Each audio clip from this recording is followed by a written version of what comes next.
예, 오늘의 모닝 브리핑 시작하겠습니다. 연착륙 기대감, 다음에 중국의 경기 부양 효과에 S&P 500 나스닥 사상 최고치 경신을 했고요. 특히 엔비디아가 4% 정도 올라가면서 시가총액 3조 달러 근접했습니다. 지수를 끌어올리는 결정적인 역할을 했고요. 한국 관련 지표는 MSCI 한국 지수가 2% 넘게 올랐고 야간 선물도 0.27% 올라서 좀 올라갈 수 있는 그런 외부 환경은 만들어줬습니다. 일단 어제 2차전 지주가 강하게 올라갔는데 오후 들어선 반도체가 올랐었거든요. 그래서 이 종목들의 움직임 어떻게 흘러가는지 집중적으로 봐야 될 것 같습니다. 우선 뭐 미증시는 3대 지수 다 올랐고 뭐 러셀 2000도 올랐는데 나스닥이 더 강하게 올라갔잖아요. 엔비디아 역할이 상당히 컸구나 이런 점을 좀 보여주는 대목이고 업종으로 보면 사실 골고루 다 올랐다라고 보기는 어렵습니다. 뭐 소재라든가 이미소비재 아니면은 뭐 IT 이런 쪽으로 올라가긴 했는데 하락한 업종도 많았거든요. 그래서 미증시는 좀 선별적으로 올라갔다. 뭐 전체적으로 와 하고 올라갔다라기보다는 일부 지표 둔화라든가 이런 것들도 관찰이 됐기 때문에 좀 골라서 올라가는 그런 모습을 보인 게 특징이었고요. 시장이 조금 강하게 올라가지 못했던 거는 지표 영향이 있었습니다. 컨퍼런스 보드 소비자 신뢰 지수가 예상치를 대폭 하회했거든요. 뭐 100 이하 나오는 모습을 보였죠. 그래서 이것 때문에 이제 초반에 좀 지수가 주춤하기도 했었는데 다만 이제 이 데이터는 이게 이제 소비자 신뢰 지수라는 건 뭐 소비자들 대상으로 지금 경제 어때요? 앞으로 어떻게 될 것 같아요? 뭐 이런 거 물어보는 건데 17일까지 조사를 했거든요. 근데 18일에 금리 내렸잖아요. 그러니까 0.5%포인트 금리 인하하기 전 데이터라서 아마 다음 달에 결과물 나오는 조사에서는 이제 훨씬 더 수치가 높게 나올 것 같습니다. 그래서 이제 투자자들도 이걸 알았기 때문에 뭐 이렇게 심각하게 받아들이진 않았고요. 뭐 리치먼드 연은지수 같은 경우도 마찬가지죠. 그러니까 예상치 대폭 하회하는 모습이 나오긴 했지만 이날 같은 경우는 금리 인하 전에 나왔던 좀 부정적인 데이터는 심각하게 바라볼 필요는 없는 것 같다. 이렇게 좀 해석을 했던 것 같습니다. 그리고 이제 연준 인사들 발언 중에서는 전일은 뭐 비교적 중립 또는 이제 비둘기적인 발언이 많이 나오는데 이제 미셸 보우만 이 사람 유일하게 이번 회의에서 0.25%포인트 인하. 그러니까 다른 사람들 다 0.5 이야기했는데 이 사람만 0.25 주장했던 사람이거든요. 그만큼 이제 매파라고 봐야죠. 뭐 공급망이라든가 재정 정책 때문에 인플레이션 압박 요인이 여전하다.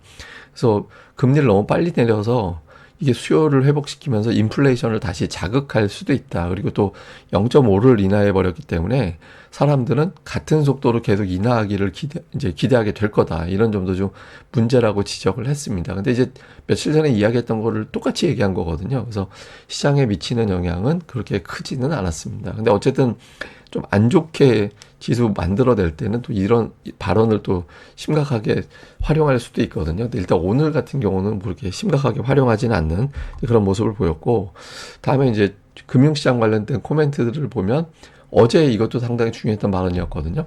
그러니까 우에다 총재, 뱅크 오브 재팬 총재가 금리는 올릴 거긴 한데 서두르진 않을 것 같다. 이런 발언을 했거든요. 근데 일본이 지금 차기 총리 선출을 앞두고 있잖아요. 근데 차기 총리들이 대체로 보면 뭐 경기에 대해서는 좀 살려야 된다, 뭐 좋게 유지해야 된다 이런 식의 발언을 하고 있어가지고 이 사람 뭐 차기 총리 선출되는 거하고 무관하게 뭐 통화 정책 펼칠 거야 이런 이야기를 하긴 했지만 뭐 실상은 어쨌든 뭐 계속해서 좀 시장하고 소통하는, 지난번에 워낙 큰 사고를 쳤잖아요. 그래서 좀 소통하는 그런 모습을 보일 거다. 이런 어떤 내용들이 알려지고 있고요. 그 외에 보면 이제 모건 스탠리에서는 금리 인하 이후에 뭐 한동안 러셀 2000을 봐야 된다 이런 주장들이 있었잖아요. 근데 오히려 메가캡을 봐야 된다. 방어주들이 많이 올라서 가격 매력이 낮아졌고 이것 때문에 실적이 뛰어난 종목들에 대한 관심을 가져야 될 때다. 이런 주장을 했고요. 다음에 BNP 파리바 같은 경우는 그 중국의 금리 인하 효과가 좀 확산되는데 좀 시간이 걸릴 거다. 뭐 중국의 부양이 곧바로 성과 내기는 쉽진 않다. 뭐 이런 취지의 이야기를 했고요.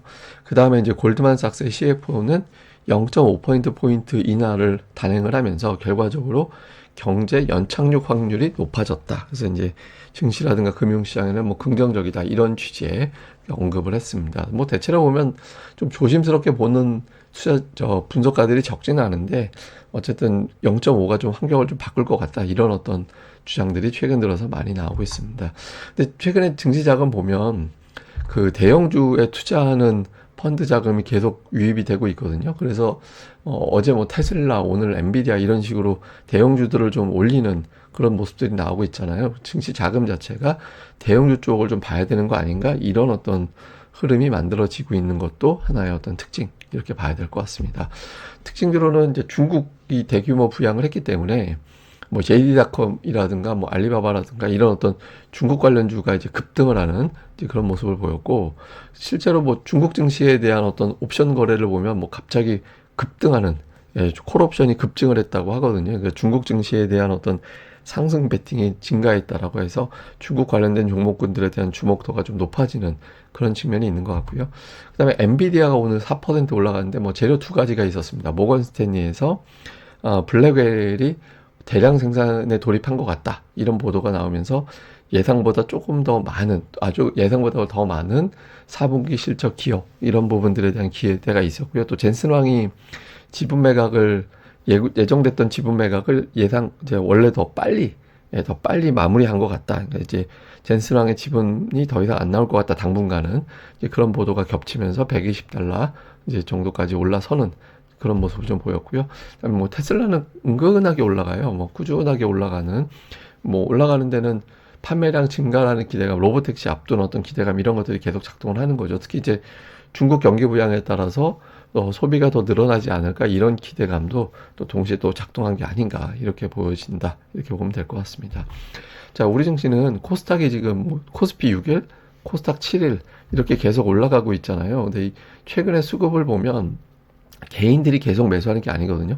기관이 6일 중에서 5일 매수, 외국인 투자자들도 꾸준하게 매수하는 그런 모습들이 나오고 있잖아요. 뭐 7일 중에서 5일 매수하는 그런 흐름이 나오고 있죠. 매매한 종목을 각각 보면 외국인들은 사실 알테오젠에 좀 집중 매수하는 그런 모습을 보이긴 했는데, 어쨌든 2차 전지, 그러니까 시가총액 최상단의 종목을 좀 매수하는 그런 모습들이 관찰되고 있거든요. 근데 기관 투자자들 같은 경우는 조금 달라요.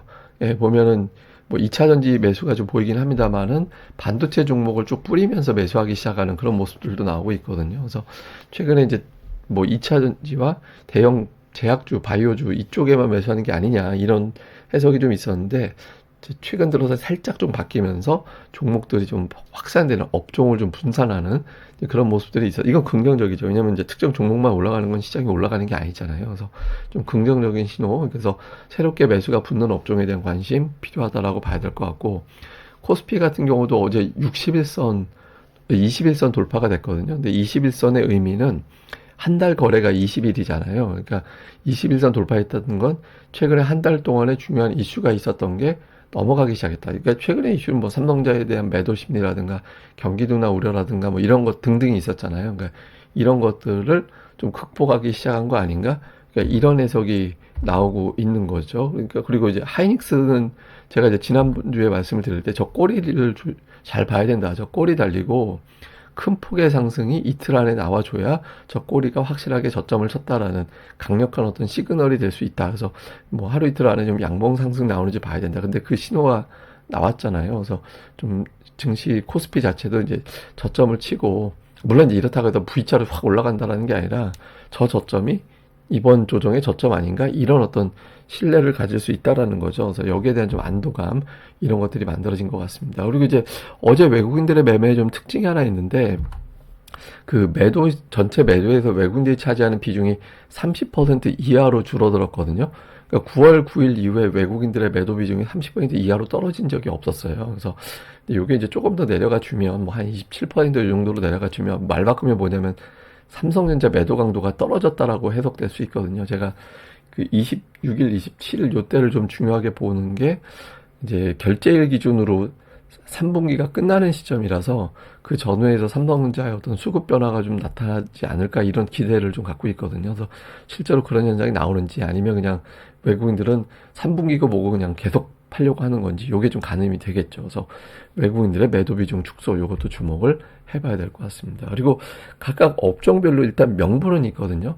2차 전지는 해리스가 이제 후보로서 이기고 있는 여론조사 결과, 다음에 테슬라 강세, 전고체 이슈, 반도체는 이제 낙폭과대 상태에서 미국에서 관련주들의 어떤 상승, 제약은 금리 인하와 해외에서 성과를 내고 있는 점, 다음에 금융은 이제 밸류업 지수, 자동차는 금리 인하, 해외 업체와의 제휴, 이런 걸로 각각의 명분이 있거든요. 근데 이제 다행인 건 호재성 재료가 나오고 거기에 대한 어떤 반응을 종목들이 하고 있는 건 다행이거든요. 근데 문제는 지속성입니다. 그러니까 단발적으로는 올라갈 수 있는데 꾸준하게 수급이 이어지면서 지속성을 보일 거냐. 일단 2차 전지가 약간 그런 조짐이 있긴 했죠. 근데 2차 전지만으로 어렵기 때문에 제약이나 반도체, 그러니까 BBB, 그러니까 이제 배터리, 반도체, 바이오, 그러니까 바이오는, 그러니까 비읍, 제가 말씀 B는 이제 비읍을 얘기하는 건데, 이런 종목군들의 어떤 종목들의 어떤 변화가 나오는지, 밸류업도 여기에 포함이 되겠습니다만. 근데 밸류업 지수가 어저께 나왔는데, 제가 보기에는 인위적으로 종목수 맞추려고 되게 노력을 한 것 같아요. 예, 그 종목수를 이렇게 일부러 끼워 넣으려고 노력을 한 것 같거든요. 그래서 밸류업 지수에 포함되는 종목의 배당 수익률이 코스피 200 배당 수익률보다 낮아요. 예, 그래서 이게 시장의 어떤 강력한 어떤 모멘텀? 이렇게 되기는 쉽지 않다. 밸류업 지수 자체에 대한 매력도는 좀 떨어진다. 이런 분석이 나오고 있거든요. 저는 근데 역으로 오히려 그게 다행이라고 보는 측면도 있습니다. 왜냐하면 밸류업 지수가 너무 강력해서 여기에 수급 쏠림이 나타나 버리면 다른 종목이 오히려 깨지는 그런 결과가 나올 수 있거든요. 차라리 그냥 이렇게 나온 게 한편으로 보면 시장 수급적인 측면에서 보면 그냥 나쁘진 않겠다. 뭐 이렇게 보여져서 그냥 종목 내에서 이 밸류업 지수 구성 종목 자체보다는 이제 개별적인 종목들로 선별해서 보는 게 오히려 합리적이지 않나 이렇게 봐야 될 것 같습니다. 자, 일단 미국과 중국의 통화 정책이 완화되고 있다라는 점, 유동성 효과 돌릴 수 있는 거죠. 그리고 밸류업 지수에 대한 어떤 실망 이런 것들도 일부 좀 제기가 되는데 저는 한편으로는 수급을 건드리지 않은 측면이 있다 이렇게 보여지고요. 그다음에 삼성전자를 제외하고 어제 외국인들이 1,000억 매수했거든요. 삼성전자 빼고 보면 1,000억 매수로 잡혔는데 이런 집계가 나온 적은 없었어요. 그래서 조금씩 외국인들이 다른 종목들에 대해서는 조금 태도를 좀 바꾼 것 같다 이런 측면이 있고, 그다음에 2차 전지, 반도체, 제약, 그러니까 뭐 제가 비읍이라고 표현드리면 배터리, 반도체, 바이오 이런 구조에서 두 개 정도가 연속성을 보이게 되는지, 이게 금투세 어제 토론 제가 결과를 딱 보면서 느낀 건 그냥 인버스 발언으로 게임이 끝났다 저는 이렇게 봤거든요. 이게 추진하기에는 너무 부담이 여론적으로는 커져버렸어요. 그래서 좀 유해 가능성이 높다. 물론 이제 그 사이에 뭐 한 방에 확 돌리지는 않을 수는 없겠습니다만 이제 좀 유해 쪽으로 보면서 투자자들의 심리도 그쪽으로 좀 바뀌었을 가능성이 있거든요. 그래서 어쨌든 대형 업종의 조합이 어떤 형태로 구성이 되는지를 잘 봐야 될 것 같습니다. 그러니까 코스닥 자체가 지금 보시면은 이제 큰 폭으로 올라가면 그 다음에 좀 고전하는 그런 경향이 있긴 하잖아요. 그런데 5% 이상 코스닥 지수가 빠지면 그 다음에는 또 크게 올라가는 또 그런 경향성이 있거든요. 그래서 좀 4분기부터 내년도까지를 바라본다라면 코스닥 종목들은 좀 기회가 되는 종목들이 많이 나올 것 같아요. 그래서 시장에서 좀 상대적으로 많이 빠진 상태, 실적은 그렇게 하향되지 않았는데 주가는 너무 많이 빠졌는데 막 코스닥에 있는 예를 들어서 뭐 반도체 종목 이런 게 PBR이 오히려 가치지수 수준으로 근접한 종목들도 제법 있고 그렇거든요. 그리고 이제 최근에 뭐 2차 전지라든가 제약바이오 쪽이라든가 뭐 엔터주들도 크게 반전을 했었고, 그래서 종목들이 좀 가격 매력을 보기 시작했다라는 점에서 뭐 종목들을 좀 집중적으로 좀 보수적으로 보다는 조금 더 적극적으로 선별해 나갈 때가 아닌가 이렇게 이제 봐야 될 것 같습니다. 뭐 자세한 건 제가 또 수급 동향 나올 때마다 정리해 드리도록 하겠습니다. 오늘 하루 또 잘 보내시고요. 저는 다음에 뵙겠습니다. 이 방송 구독하기와 좋아요 많이 부탁드립니다. 감사합니다.